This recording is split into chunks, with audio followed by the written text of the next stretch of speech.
Et puis une autre fête, celle qui attend normalement tous les amoureux demain, c'est la Saint-Valentin, une journée que vont sans doute bouder 18 millions de Français. C'est le nombre de célibataires dans notre pays.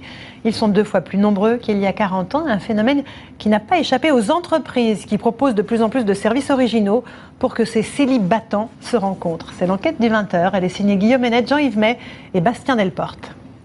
Je suis célibataire, je sors, je mets une robe de soie. On a beau être dans l'ère de la communication, les gens ont beaucoup de mal à se parler et à se rencontrer.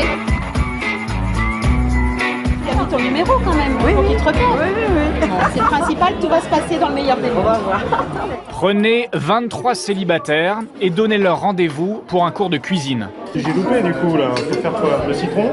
Pas facile de se concentrer, même les consignes sont ambiguës. Vous allez éplucher la gousse d'ail. Vous allez lui enlever sa chemise. Ce qui intéresse les participants, ce n'est pas vraiment le menu, mais le physique du voisin. Faut s'amuser un peu, non ? petit peu. Je veux dire, on est aussi là pour ça. Votre voisine par exemple? Marion, qui est charmante, évidemment.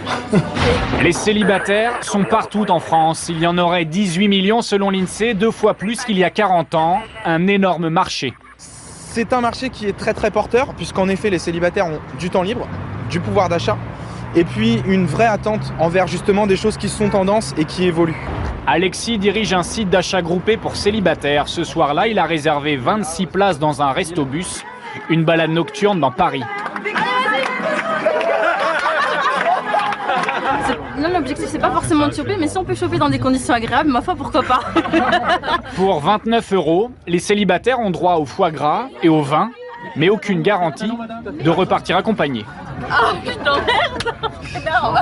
Les célibataires dépensent en moyenne 450 € par an pour trouver l'âme sœur. Un pouvoir d'achat pris pour cible par plus de 1000 sites internet qui proposent des rencontres ou des sorties entre personnes seules. Un phénomène qui n'est pas uniquement urbain. Direction Guînes et la Côte d'Opale. Ici, on organise pour la 3e fois une randonnée pour célibataires réservée aux personnes entre 40 et 65 ans. J'ai trouvé ça super l'année passée. Donc L'an dernier, ça n'a rien donné. Si, non, ça butinait, tout simplement. Philippe fait partie des 73 participants. Après 1 heure de marche, c'est l'heure du bilan. Et visiblement, il a déjà quelques admiratrices et plusieurs numéros de téléphone. Un charmant monsieur, sympathique, agréable. Ça vous fait plaisir? C'est bien, c'est bien, c'est bien. Début de soirée sympathique.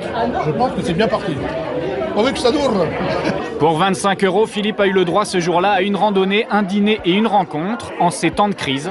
C'est ce qu'on appelle un investissement très rentable.